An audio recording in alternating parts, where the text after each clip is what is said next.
Insta. It's Jay here from Lads Talk Health.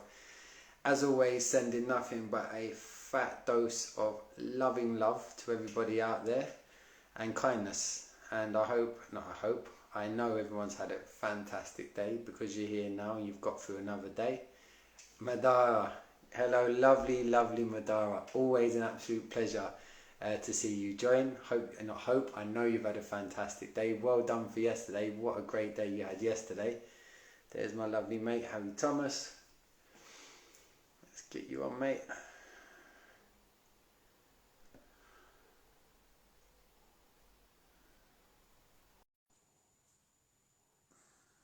Should be jumping on any second. Hello, mate. You alright, buddy? Yeah, you? Yeah, good, thank you. Getting that up a touch, so I'm just a bit wonky. I don't know how to work, what do I care? I'm always a bit wonky. Have you mentioned that Frida's not coming today? No, actually, no. It's because obviously my mind is just preoccupied with our chat and what's just happened. Hi, hello people that are jumping on. Hello. Yeah, so as Harry said, our guest tonight, Frida, she's still ill, unfortunately. Now, the subject with Frida is going to be amazing. She's going to be on this coming Monday, which is our 7:30 p.m. show, UK time. And her story is going to be about the world of adoption and fostering and its direct links basically with child trafficking and kidnapping, legal kidnapping, which makes it even worse. So sorry that Frida's not on this evening, but she will definitely be on Monday. Yeah, so I received a call from James literally a minute ago, so you can tell by his energy that something's a bit off. And these things keep happening. This year alone, it's happened 8 times? Around that figure. It's definitely around that figure. And I'll let you explain it. And The reason why we do this is it's a world that we don't know, but it's a world that affects every single person. There's always someone involved that we know this is going on to, but we're seeing it more and more now, and it's disgusting. It's people's lives are at stake, and they don't consider people. Yeah, it's hard. It's really hard, and this is what we deal with. And James, like literally, he takes this personally as well. And we work on our energy, and work on staying positive, and we work on really showing up as a coach. It still hits you. Yeah, sometimes it's hard because, like I said before, it is. And I'll explain. Let's get into it. So, as you all know by now, me and Harry both work with people with cancer. Now, I've been involved with people with cancer for 8 years, and I'm going to say this. I'm going to start with this statement, okay, of fact from my experience. Okay. Every time that I've worked with, and now we've worked with people with cancer, and we start getting a good result, every single time they go back to hospital, they end up dying. Every time. Or, if not dying, there'll be a complication that was caused by the hospital, and now they have to stay in hospital, and other complications end up occurring due to fuck-ups by the hospital. Now, I'll always give my disclaimer. I haven't got anything against people involved in healthcare. Okay, that's not what this is about. But I am so fed up of experiencing people feeling like they're getting better, feeling like they're on the mend, and then going to hospital and then getting sick. Way worse. I mean, okay, so what happened today? Sorry, it just came up, Karen, that I told you about. Remember just, what was it, two shows ago or 3 shows ago, I said about Karen, the lady in Australia. Spoke to her and her husband. She you wouldn't know unless she said to you, oh, I've got brain cancer. You wouldn't have known. She was all her wits about her, no signs of being sick whatsoever. And literally within so funny enough, I'd arranged to have a session with Patrick and Karen, the husband and wife. I was going to take them through a soul coaching session, take them through an energy cleanse experience, and it was all lined up. And we was getting it booked in for the following day, and I literally got a message, silly o'clock in the morning, because it was in Australia, to say, James, the hospital's run, Karen's been called in, it's brilliant news. This is what's so fucking heartbreaking. It's brilliant news, she's going in to see a specialist, blah, blah, blah, blah. So I've been touching base with Patrick every now and again over there, the following sort of couple of weeks. 3 weeks later, she's dead. I get a message from the husband, Patrick. James, really unexpected. There was some complications, and we lost her. Which I'm just trying to deal with the shock at the minute. Blah blah blah. So that's only two weeks ago maximum. And so today, a week ago. Go to John as well. Go to John as well, mate. Because John. Okay, so rest it. And again, Karen, rest in peace, you beautiful soul. I know you're around. And same to John as well. So John, 70-year-old man. His daughter reached out because basically the hospital said nothing could be done. So we started working, we was jointly working with John, and got him on our course of our approach to healing yourself from cancer, which is by sharing information that we've experienced over the 8 years. He took it on board, done his research. That's how we work, by the way. Whenever we work with people with cancer, we say, listen, there you go, have a look, and if you feel that there's something in there that you see the sense in, come back to us, and then we start to work together. So John and his beautiful daughter Jamie got stuck into researching the endocannabinoid system, cannabis oil, all the rest of it, bought into it. So now, bear in mind, when we started working with John, John was already been told by that stage, yeah, you're going to die, we're not going to give you any more treatment, we've already battered your body with the radiotherapy, the chemotherapy, and all that. His story's on Instagram, by the way. Do you know, what's his page? Do you know the page name? John's Fight for Cancer. What is it? John's Fight for Cancer. John's Fight for Cancer. So that's the John we're referring to. So again, that's lovely because it gives credence and reference points to what we do. So John's Fight for Cancer, that's the John that we was working with. This guy was incredible. I was speaking to him regularly. Harry was speaking to him too. I was speaking to the daughter regularly. Like this man initially, so he had, because of the treatments that he'd had for them attempting to cure, we know what that means, cancer, his legs had inflated with liquid, he was getting liquid in his stomach, and he couldn't move, he couldn't walk, he couldn't get off his chair. He used to sit in his armchair the whole time. So we got him on the course of what we do. Of course, within a couple of weeks, massive changes. Liquid started draining. His legs went back to literally, and again, all of this is on that John's Fight for Cancer. Is that right, Haz? On that page. So you'll see all the pictures of John and stuff as well. They're all there. Lost as well. Pardon? The weight he lost. Oh yeah, because it was all the fluid. Listen, when our bodies are not designed to take fucking lasers and chemicals, that's not how our bodies are made up. Okay. Whenever we go in for any form of treatment and our body, and any form for anything, you break your arm and they have to open you up to put, put a splint and whatever. Every time you open your body up, we are susceptible to diseases and bacteria and viruses because our bodies aren't designed to be opened up. So when they're intruding into the human body with these lasers and everything else, the body goes into shock and it reacts different ways for different people. So for some people, like John, obviously there was this massive increase in all this liquid that was a result of the shit that they'd been pumping into him. So he started on the treatment, as Harry said, lost loads of weight, got up. There's videos of him playing his banjo, riding on his, did you see the one where he's got Jamie on the scooter? I don't know if that's on the website or not, but he's got Jamie and he's riding down the road. It was like Victor Meldrew, because that miserable face, bless him, but a lovely man. But he was mobile.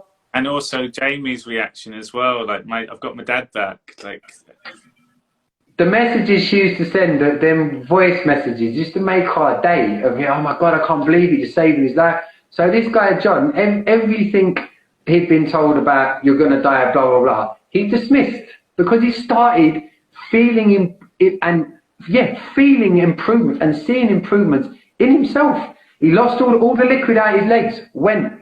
The liquid out his stomach, went. Now, prior to him starting the treatment, he'd been booked in to have a tap fitted in, a drainage tap, which Jamie, the daughter, wasn't keen on. When she spoke to me about it, I said, listen, if it was me and it was my dad, I would definitely advise against that because of the complications that I've experienced when people have these sort of treatments done when they're already sick, when there's already a breakage in the body, to start opening things up and putting a tap inside to drain out liquid.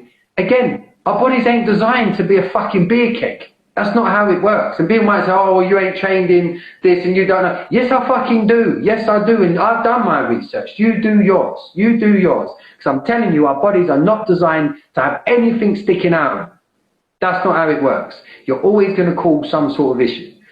So with John, as I said, this surgery had already been booked in prior to him starting the treatment with me and Harry, getting the good results, walking around, playing his guitar. He went swimming for the first time in his life. He went on a water slide. Did you see that video on WhatsApp? Yeah? He went on a water slide. This is where this man got to. Okay, this is the man that had been told he was, oh, and by the way, this whole time throughout this period of him starting the treatment and all these incredible turnarounds in the way his body was reacting, was bamboozling his doctors. They was on his case all the time. His doctors was even saying to him, because John was such a straight shooting Londoner. He talked to the doctors just like he would be talking to his mate in the pub. And in the end, the doctors talked to him the same. They said, we can't work it out. You should be dead. You should be dead. But he weren't. He was alive. And not only was he alive, his quality of life was much, much better. Like I keep saying, in case people haven't seen it, John's fight with cancer on Instagram, go and have a look at his story, because that's the John we're referring to. So anyway, so the hospital kept trying to get him into the hospital. And he kept saying, no, I don't want to come in. They wanted to put him on palliative care. But he's saying, hold on, I'm alive. Why do you want to stick me in palliative care when I'm alive and I'm kicking? No, fuck you. You told me I'm going to die. Oh, that's sweet. I don't accept that, but you ain't. And they was on him all the time. You heard the conversations. You was part of the conversation with James. James, they're always phoning us. They're always trying to get us in for this, that. Desperate to get their claws into John, to get him into hospital. Now, what ended up happening was how did it go about? Because he ended up going in for a blood test, and then they gave him a COVID test while he was in there, which he didn't want. He stuck that thing up his nose, and he felt quite sick afterwards. And then, while he was in there, without Jamie being allowed in to see him, they coerced him into having this tap fitted into him to leak the fluid. Because yes, there was still some excess fluid, but it wasn't what it was. They was draining prior 16 to 20 litres of fluid out of this man. But once he started on the treatment, on the oil, that all dried up. So there was a bit of excess due to the damage that their treatment had done that still hadn't cleared up, but it was on the mend. But they coerced him, in his words, they bullied me into it. And bearing in mind as well, at this stage, he's already been told he should be dead and he's dying. So why are they forcing this tap into him? So what happened was, they forced him to have this tap put into him, this drainage tap. He got an infection. And he got really, really sick, and they wouldn't let him out of hospital. And the only way Jamie could get him the oil was sneaking into the hospital to give him the hospital to keep him going. And again, started working, got him out of hospital. Thank goodness. Through the oil. He wouldn't take none of their shitty treatments that they was offering. He'd only take the oil, and he got himself back out of hospital. Now, Madara, those hospitals don't want those people to live. Exactly. We're going to touch on that, Madara, definitely. So there's an example. So that's another example of someone we've worked with. Now, do you want me to say? Should we say any more on John's story at this stage? No, because it'll lead on to the next one next. So yeah, okay. What we're trying to show, guys, is this is common. It keeps happening. And the thing is these people have been thrown out in the gutter to start with. We can't do anything. And then when they are getting better, it's like, oh, we can now help you. And every time, actually, I'll let you go on to the next bit.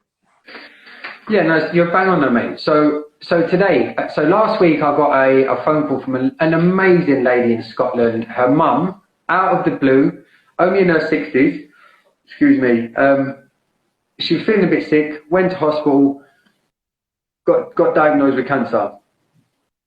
And as usual, the whole bamboozling starts. So bringing in teams of people. You can imagine what it's like. You're sitting there, you've just been given this news, right, we're going to bring in this person, and everyone's chucking data, figures, stats at you, and all you're trying to do is soulfully digest. You've just been told you've got cancer. Now, and I'm not saying this in a patronising way, because I was like this 8 years ago. 8 years ago, I didn't know fuck all about cancer. Nothing. I only knew the stereotypical stuff that I saw on the television. And in my head, if someone said, what happens if you get cancer? I said, well, you're probably going to die and you've got a couple of treatments, radiotherapy, chemotherapy. That's what most of us know of cancer, unless we've looked into it. So that's what this woman was. This woman in her 60s had full faith in the medical system her whole life. Her views on cancer was just like everybody else's was. Oh my God, I've got cancer. I could die. I'm going to have these horrible treatments. So she's digesting that and they're pumping all of this information at her. Scaring her, obviously, scaring the life out of her. And so they've said to her, right, we need to get you in for the treatment. And we, I can't remember if it was radio or chemo on this one. I want to say one of the treatments. Anyway, we're going to get you in for treatment. So the daughter who reached out to me, which, like I said, was about 2 or 3 days after her mum being diagnosed, she reached out and she was like, look, James, I've heard, how did she reach out? I think it was through someone else we'd worked with. I think it was through someone else in Scotland we'd worked with. It was like a friend of a friend who we'd worked with. I know it was, Jan. Anyway, she'd reached out, she'd heard I'd coached Jan, so she'd heard of me on this one, not Hazard, but point being, when she reached out to me, obviously straight away I get Harry involved every time. And she asked me, look, this is our situation.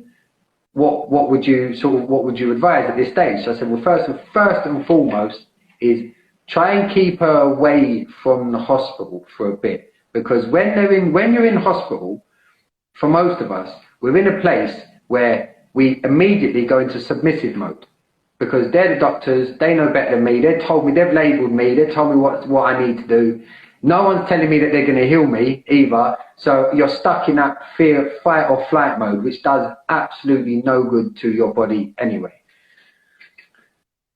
So I said, get her home to a place like as much as possible, so you're around her, the family's around her, so she's getting love, blah, blah, blah, and all the rest of it. And she, I advised her where she could get the medicine from, which she did. So I said, right, give me a buzz back when it arrives, so then I can start advising you on like a bit of what I've experienced as a bit of a care plan, if you like, for you to have a go at, which is natural. There's no detrimental effects at all.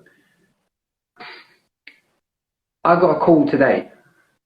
I was like, it's arrived. She went, yeah, it had arrived a couple of days ago, but unfortunately, since I spoke to you last week, things have got 1,000 times worse. I said, what's happened? I said, well, she said, number one, they won't let my mum out of the hospital. I said, why? She said, because they put in this tap to drain her and she's caught an infection and her immune system's completely shutting down now. I was raging. It was John all over again. Exactly the same thing. They put it in to drain liquid out of this woman and they cocked it up. Now this daughter was really savvy as well. And the ladies who's suffering, her sister, so the daughter's aunt as well, they're right on the ball, was at the hospital every single day saying, what's happened? What's happened? She was fine. Yes, you told her at this stage, oh, sorry, missed out a massive part. So in the space that I'd spoken to her, they'd changed the diagnosis to, right, we're really sorry now, it's terminal, and we're not going to be able to give you they gave her a round, at least one round of the treatment. Because like they do, they force this stuff through quick if they can. Because guess what, people? They get financial kickbacks for cancer treatments. Prove me wrong. In fact, it's the only medicine that doctors, oncologists, hospitals, surgeries, anyone involved in referring people for these treatments and gets committed, gets a kickback when it comes to cancer treatments. Why would that be? Interesting. So she'd had a round of it. They decided after that round, we're not going to do any more because there's nothing more we can do with you. Okay? So at that stage, of course, and by the way, this woman, bless her, this woman, she must be in a, I'd assume because of the daughter's age, this woman's got to be touching 70 years old, but fit as a fiddle, mentally on point. She's saying to them, you need to let me out of here and go home. If I'm going to die, I want to go home to die. You're not going to keep me in here. Like, and she was saying, because of the treatment they gave her, okay, she had to be bedridden for a couple of days because she didn't get over it, okay? And then, like I said, they then put this tap inside her, which nobody wanted. But again, the doctors, because they know best and everything else, insisted that she takes, what did Fatima say? For them, the only thing that matters is money. Of course, that's bang on. It is bang. This is our experience. So no one can dismiss our experience with this stuff either, because this is what we're experiencing. And again, today is the same shit all the time. So she's got... Can I just make a point as well? Because this is information, again, for anyone. Is the diagnosis is normally the worst part of this as well, because people go in just for a routine check. They might feel something's wrong. They get a check and it comes back as tumour or cancer. And it's at that point there, when people are not prepared, they go and fucking get you. They go and get you with fear and death, and you need to act now. And if we just took a breath, and this is the key thing, is go in, expect bad news. Okay, cool. But there's a lot of other good news. We can go and do research. They're not the only ones that can help you. And we say that more and more now because it's the same thing every single time. And if you just know this information to share on at the least, it gives people a bit of a kickstart, because you're not starting off in a deeper place with the fear and then trying to pull yourself out of it. And it's frustrating because it's all the time now. And I'm going to be working on, in the UK, of actually issuing documents now to these people, because it's constantly. And when we're working with these people, the families and stuff, we get close with them. And they're all amazing people teaching me and James the most amazing things about life. And then they get their life taken away from them. Bang on, mate. I just want to address what Narelle's just said. Shout out to you, Bert Ernie.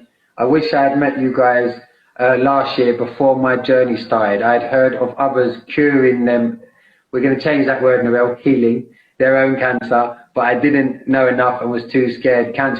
But do you know what, Narelle? You're incredible. You've reached out privately and shared. You're an amazing, and it's people like you that keep me wanting to make sure I'm telling people about this stuff, honestly. But yeah, so with this lady, this is how bad it got. So she's, like I said, imagine she's been told she's going to die. She's been told there's nothing else that can be done. She's been coerced into putting into this drip tap into her, which has completely shut her immune system down at this stage. The doctors and nurses saying, no, we're not going to let you home, we can't, blah, blah, blah, blah, blah. And what makes it worse, this is the fight of this woman. This is what the daughter was telling me. She said, my mum's so determined. She's trying to get up out of bed just to stand up so that she can feel her limbs are still working, because she's telling me, I won't say the daughter's name, let's just call her Sally. The mum's saying to Sally, and they need to let me stand up. They need to let me try and walk around and live. I can feel my body shutting down. Why won't they let me stand up? Why won't they let me exercise? This is the sort of thing that goes on. Oh, no, you can't. You got... People, I'm telling you this as a frigging fact. No matter how sick you get, your body still wants to live. No matter what's going on, your body's made up of billions and billions and billions and billions of different parts and things, and microbiomes and cellular, but we know the cellular membranes, which are millions and millions of cells within your body. Every single one of them wants to live all of the time. No matter how sick you get, that's how the body works. Hey, do you want to pipe in? And your soul, out of all of it, your soul wants to live. That's the one that had the whole experience. That's the one saying, get me up. And the soul crushed. Bang on, mate. That's where I was going to go with it, actually. And at the bottom of it all is, like you just said, it's the soul. So this lady, the one thing she's got left that they can't touch is her spirit. And they are forcibly trying to suppress this woman's spirit. They won't even let her get up to exercise. It's just unbelievable. Keeping her in bed. And she's telling them, I'm going to get bed sores. My legs are going to shut down. She's telling these people what is happening to her and what's going to happen. Please help me prevent this from happening. Please let me go home. They won't let her go home. And now, because of this, she started, thank goodness, she started again. So the daughters have found a way to get the oil into her with ice cream during the day. And she started on the oil today, funnily enough. That was a really funny story that daughter shared with that.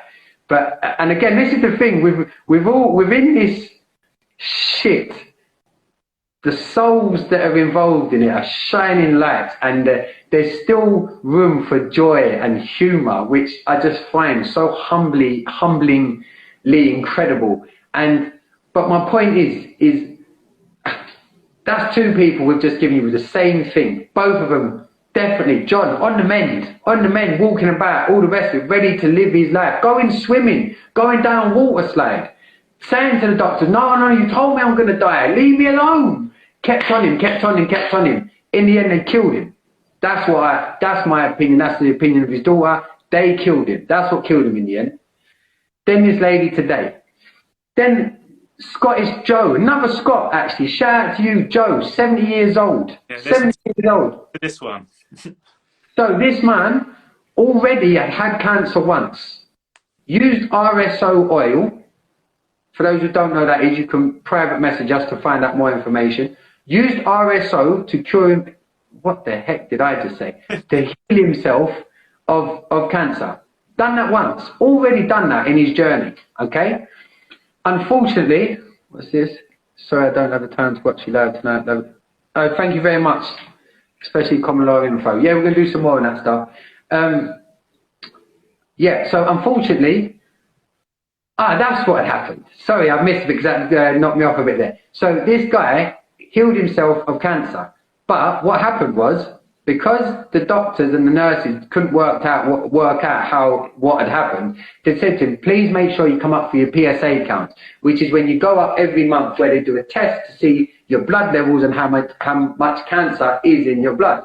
So he's going up all the time and his cancer is basically down to nothing, absolutely nothing. He's seeing the same nurse. Now this was going on during COVID. Now there's a relevance to this.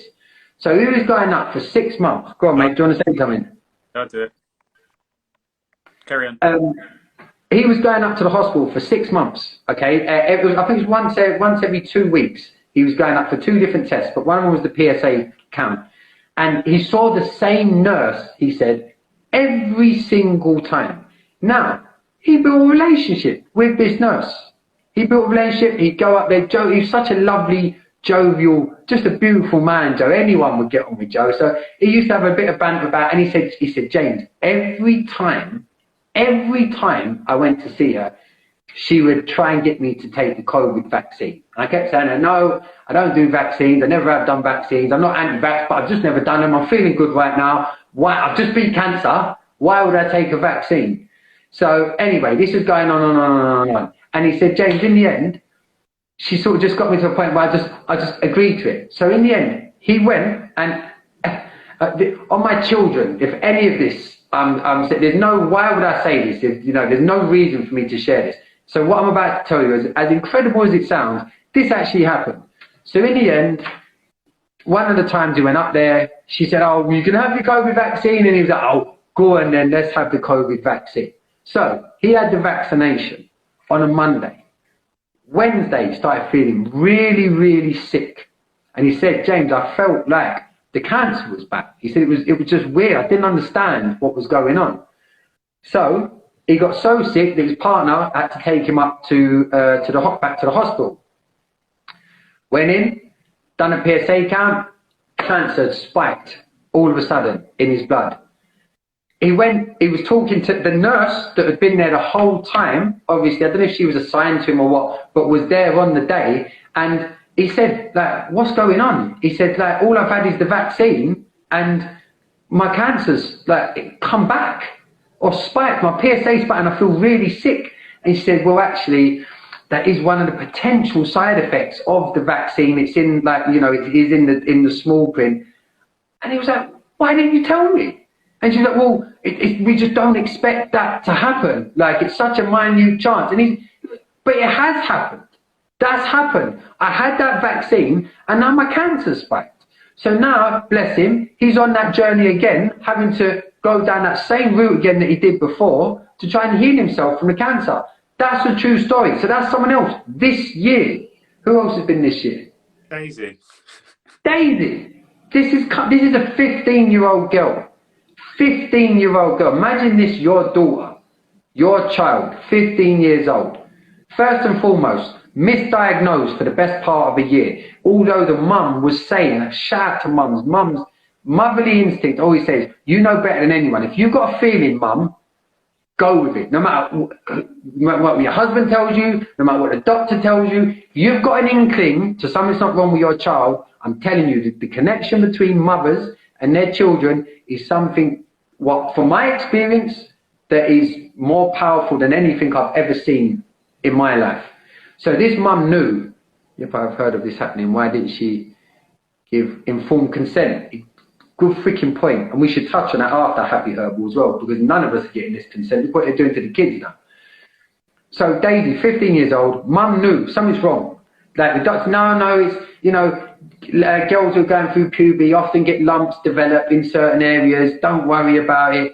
And at this time, at the same time this is happening, Daisy's aunt, her dad's twin sister, is dying on her own in a hospice in Ireland because of COVID, of cancer, but because of COVID, no one can get near to her, no one's allowed to get through. So that's all going on in this little girl's existence as well. And she's got this big lump coming up on her chest, probably thinking, you know, in herself, I now one-on-one coach this girl, and I've had the privilege of hearing from her mouth, Jane, I knew something was wrong, but no one was asking me. Like, no one paid any attention. My mum and dad did, but in regards to the medical community, no one even wanted to know what I had to say. I was just a kid that they was just talking about. That's her words, pretty much verbatim. So that's going on. Mum's realised, no, something's got to be done. Really kicked off a fuss. They sent her to a different hospital in London. Sure enough, we're really, really sorry. She's got something called Ewing sarcoma. Now that is an incredibly rare form of cancer, which unfortunately predominantly attacks younger girls. Okay?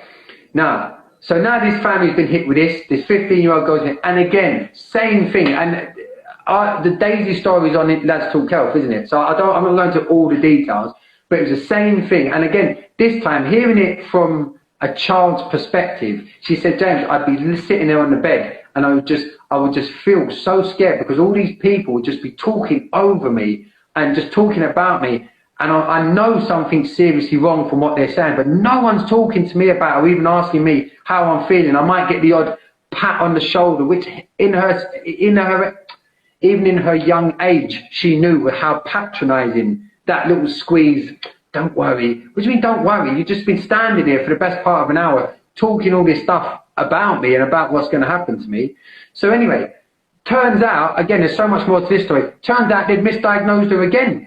It wasn't Ewing sarcoma. It was classic Hodgkin's lymphoma, which is now what she's been battling for the last, 3 or 4 months of work. Sorry, she's been battling the chemotherapy that they've put her on for the last 3 weeks.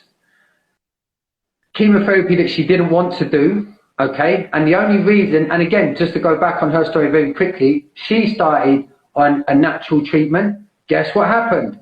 Tumour started reducing. Family was even getting private scans done because the hospital refused to scan her again. They were trying to bully her into this treatment. Contacted social services as well. So social services come knocking at the door. Why aren't you giving your daughter over for this? This is a nutshell, over for treatment. Well, actually, no. The family is saying actually no one's actually given us any evidence to suggest that this treatment's going to do her any good. And what happens after the 5-year shelf life that you put on this supposed success period of 5 years? If nothing happens within 5 years, then it's been a success. But if something happens a day after, then it's nothing to do with us. It's a new cancer. And if she dies off of that, better come back in for some treatment then if it does come back. That was the attitude she was given. Even so much then the social services lady turns around and says to her, which you said on that show the other night, well, you know, even hay fever tablets have got symptoms that they say on the label. Fucking comparing this deadly chemotherapy to hay fever tablets.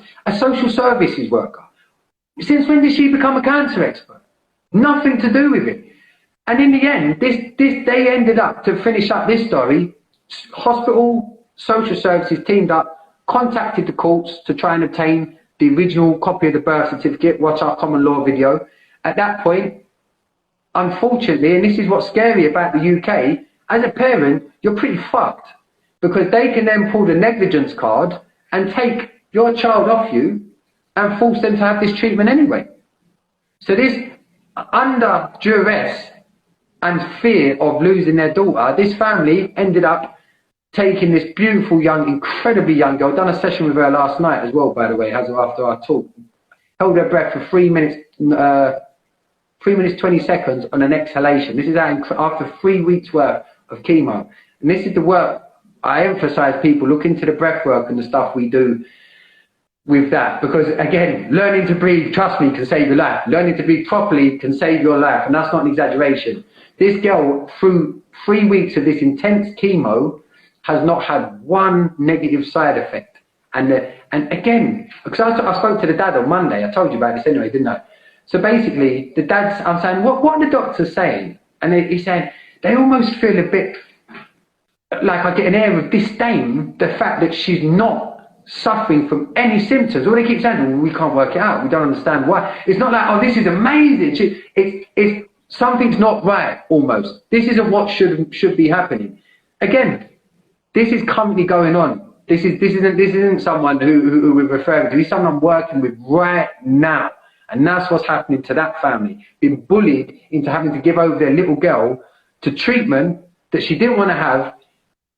And knowing as a family, look, we've got 3 private scans that all show that this tumour's been reducing. Why won't you look at them? And there's this constant. I had Sam and his sister at the start of the year, and he was the carer for his sister. She was getting ill all the time. She was on a treatment where she said, I can't do it anymore.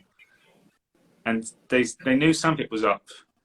They left the bloody folder on the bed, and he took it, and he's going through it all. They put mesodolam in there, the drug that literally's got all the court case things on it at the moment, which is the lethal injection.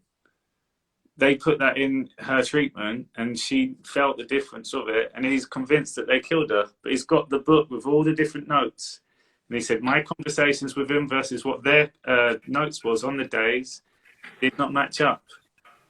This is this year, guys. This is rife across the whole country, the whole world, because it's a system that we're coming into. And the thing is, if you knew how amazing our body was and what it could do, if we knew that we could control it all, it's very simple. And I say that as well. There's books I'm reading at the moment. Secret the Age is the first one I encourage people to get. It was written in 1926. It has all your answers to healing just in this one book. I'm now reading a number of books prior to 1930. They're all the same thing. And all it keeps coming back to is what we think first is our body response. But what normally happens is the doctors are telling you what to think with the fear and all that energy pushed on you. We're not thinking for ourselves. We're not making decisions because we don't know what the answers are either. And this is how simple we can bring it back to, is allowing people to start taking ownership of their bodies, controlling it, feeling it, experiencing it, and knowing that they can get better. And it happens every single time. Like Daisy's a prime example. It's almost like she knows that she's ahead of whatever they're going to throw at her, she's ahead of it. But what is happening is still, it's fucking, the insides up. No matter how strong we are, it's like you're putting yourself on the back foot, where if we just took ownership of different areas of our life, we would see the changes quite quickly. Things don't have to be rushed at all. That's another thing with cancer. It doesn't have to be rushed. Challenge the doctors when they give you worst case scenarios. Say, what's the best case scenario? They'll stop, they'll fumble, they won't even be able to get their words out. And you realise that none of it is about the person. It's all about money. It's all about trapping you in there. And when they can't do anything more, they've got enough out of you. Sorry.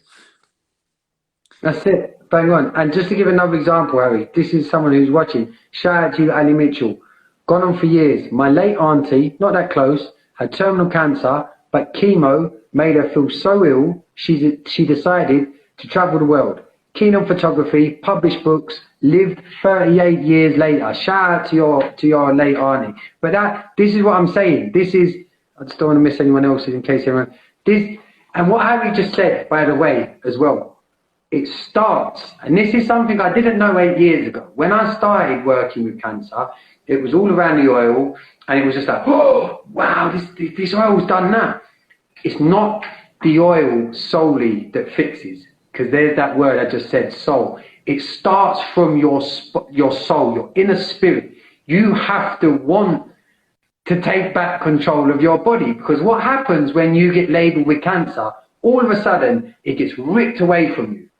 You ain't allowed to know what's going on inside you anymore. You ain't allowed to be in control on what goes into your body. You ain't allowed to look for a different option because you'll be ridiculed and you have to face fucking chemo, which to this day, one of its main ingredients is the same mustard gas that they fucking slaughtered loads of innocent souls in the war with.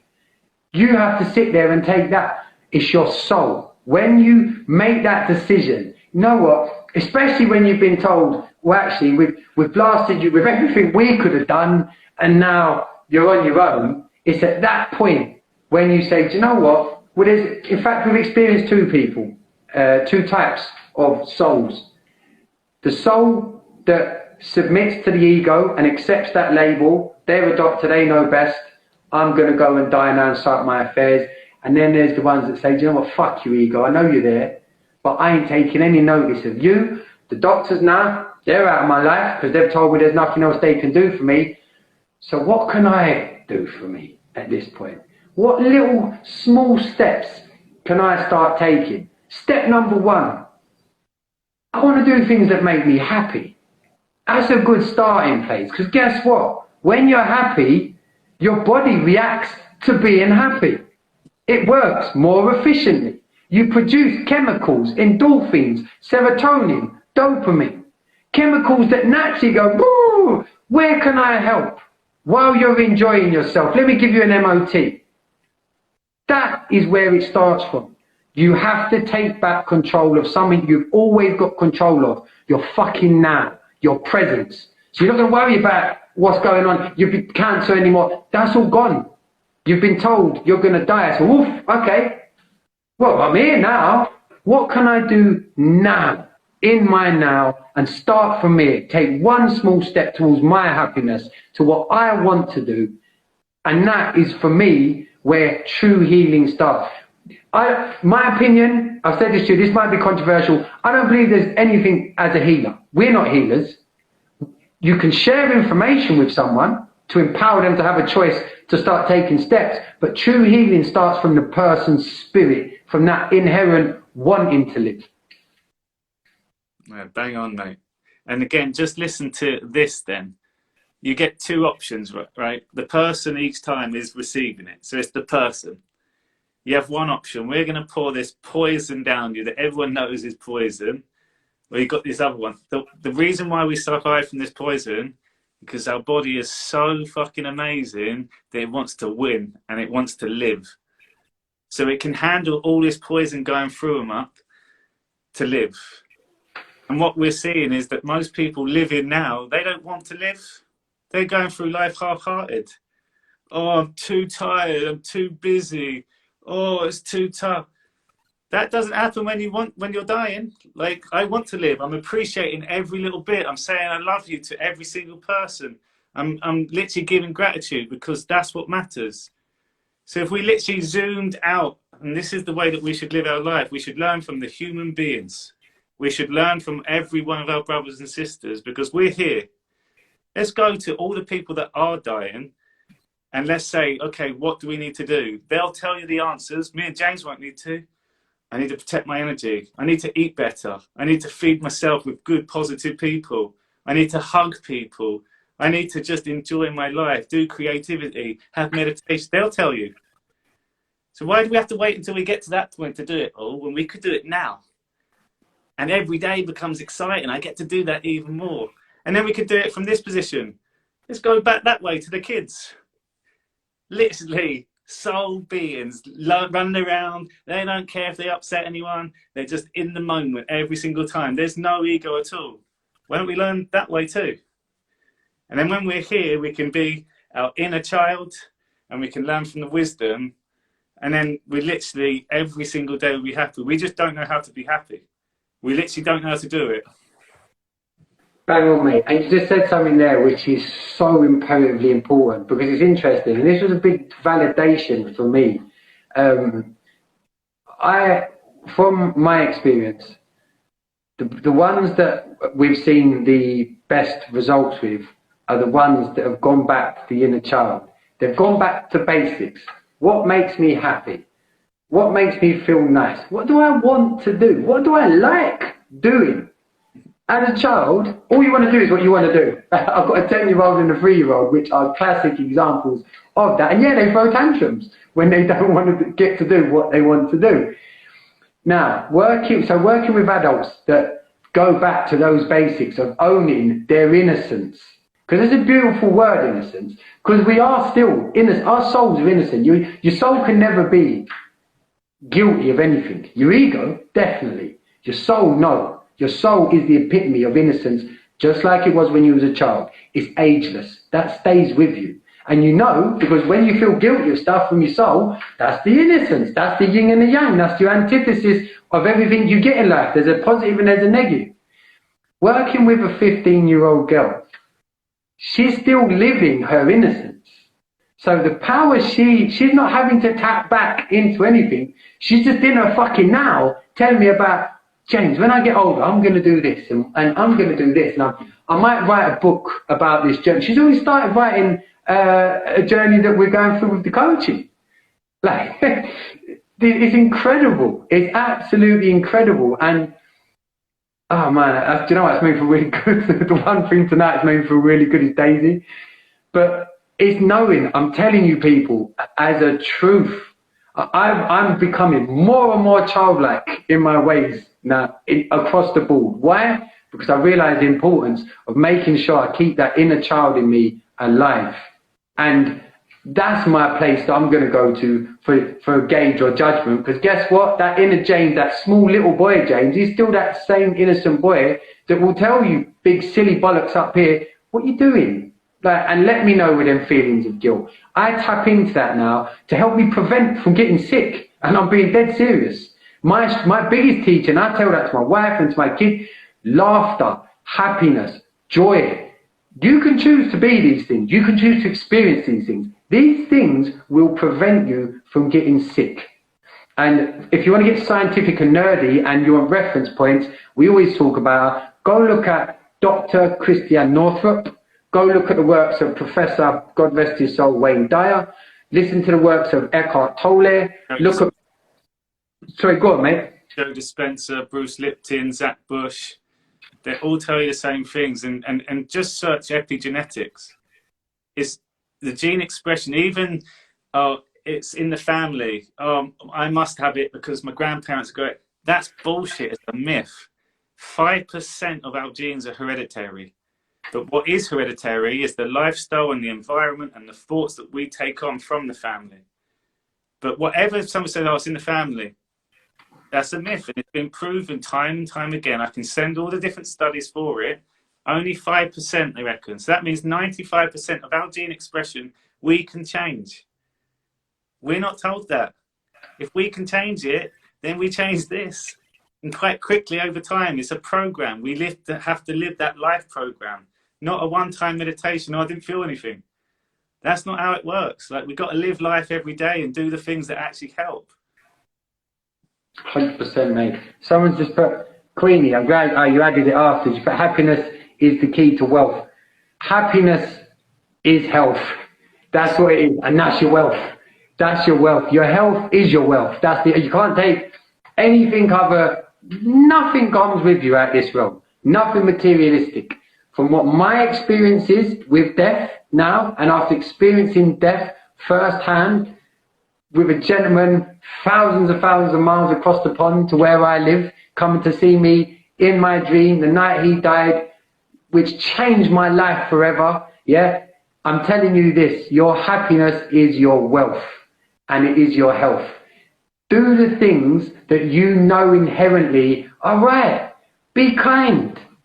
Be jovial. Choose to be nice. Why would you not? Choose to be happy. Why would you not? Why would you, when these are things, they don't cost anything. And what we know is, every time we're kind, what happens? I feel good. Every time I'm happy, I'm feeling fucking pretty good there as well.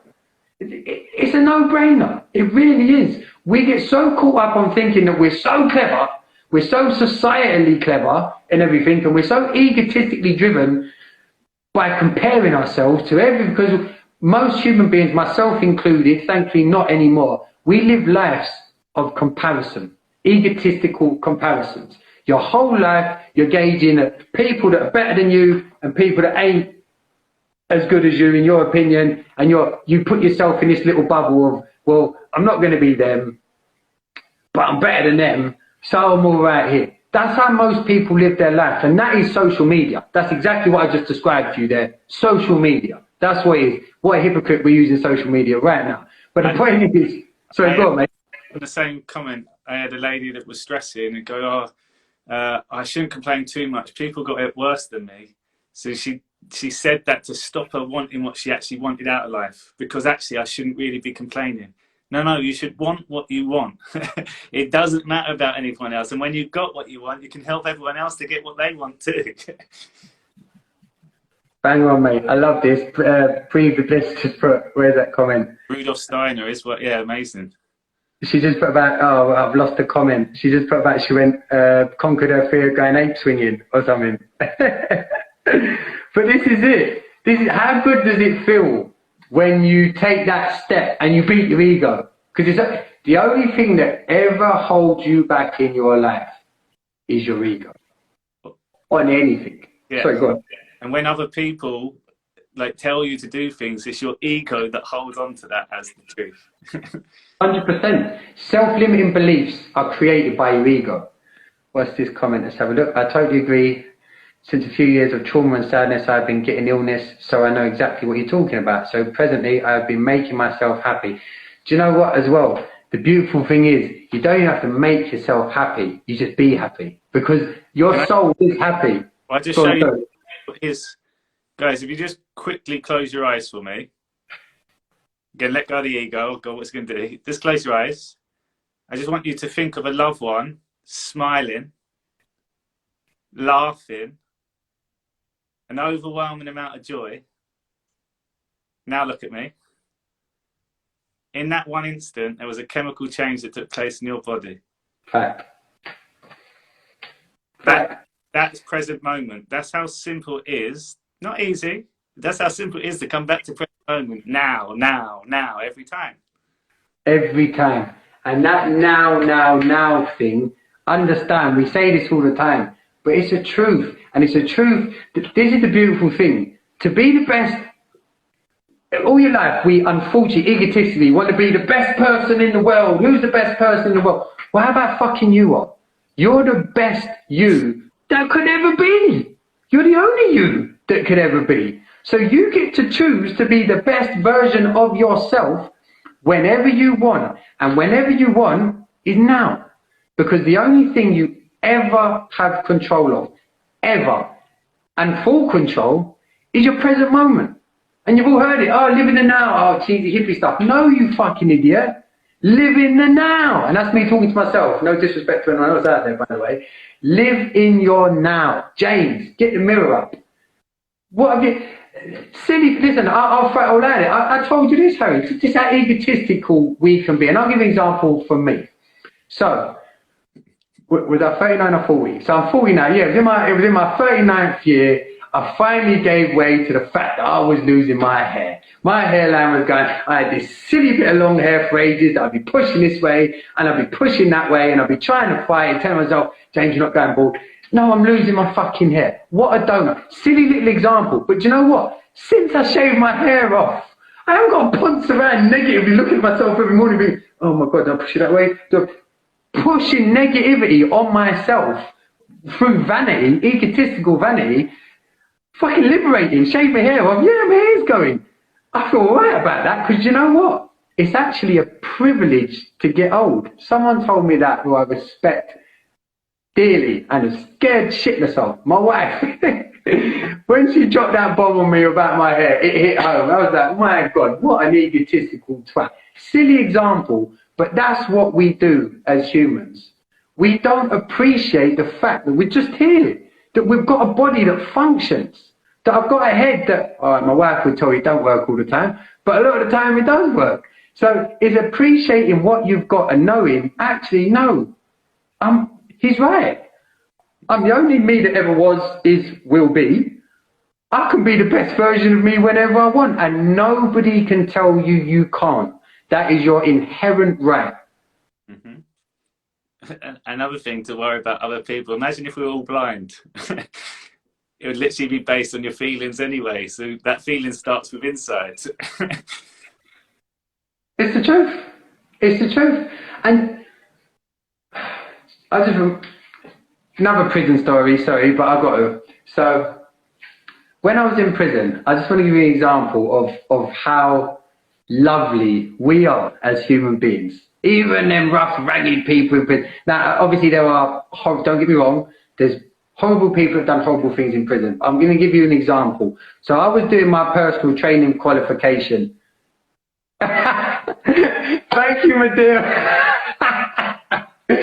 If you'd have seen me with a silly Ponzi haircut, you wouldn't have said that. But so I was doing my personal training qualification. Oh, by the way, people, thanks for the engagement and the comments. And it picked me up, you know. I feel much better. I needed to get that shit out of me because that literally happened just before we went live, as you know, Hazza. So apologies for coming on a bit negative and a bit, I don't know, just negative in a way. Huh? Don't apologise. I know, I shouldn't do that. That's what I preach.